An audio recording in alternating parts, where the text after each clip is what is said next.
said it before and I'll say it again. Arby's deli sandwiches are underrated. They're so good. Delish. Oh, that's good. I would definitely get that again. I have this secret little spot that I like to park, and I hate when people come in here and park near me. You cannot tell me that this is not good. Look at this. Oh my God, it looks freaking amazing.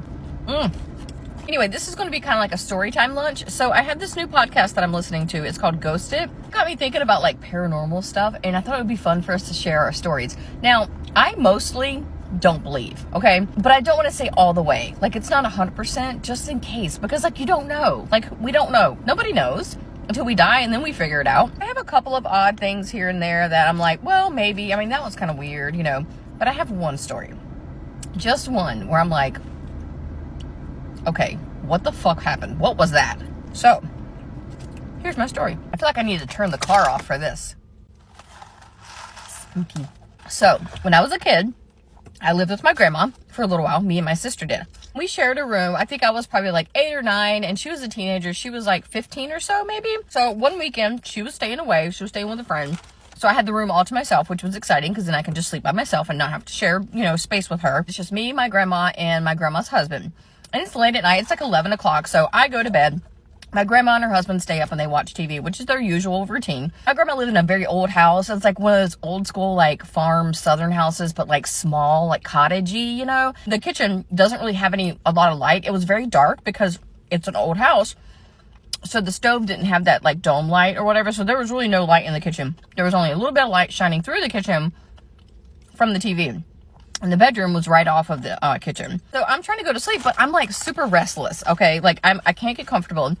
And like, it just starts to feel weird. So I just keep tossing and turning. And then eventually after a few minutes, like as soon as I would like get kind of like rested, I would feel it again. And it just felt like an overall sense, like all over my body just felt gross. That's the only way to put it. Like I felt like something was touching me, and not even like a nice touch, like a caress or comforting. It felt gross. It felt like something was rubbing all over my entire body. I have goosebumps right now thinking about it.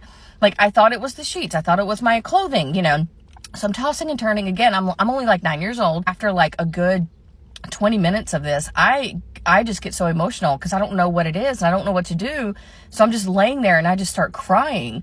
And eventually I just jump up and I run into the living room and I go sit on my grandma's lap. And she, you know, she's just thinking I had a nightmare. So she's consoling me. She does this rocking thing. I didn't tell her that because like as a 9-year-old, how do I express that? Like it was all encompassing. Like it was all over. It wasn't just like in one spot. It felt like my whole body. It's out. We can turn the car back on. Like I said, it didn't feel nurturing. It felt negative. It felt creepy. It felt gross. Child's intuition of those things are very strong, you know, like especially females. I'm not saying that males aren't, but females for sure. You know when something has ill intentions towards you. Oh my God, you know what? Now that I think about it, I don't know if I ever told my sister that story. She stayed there and that was her bedroom until she was, you know, an adult and moved out. I think it would be fun if maybe y'all stitch this and like tell me your stories if you have any. Yeah, let's do like a creepy little story time, because to me, spooky season starts at least the beginning of September.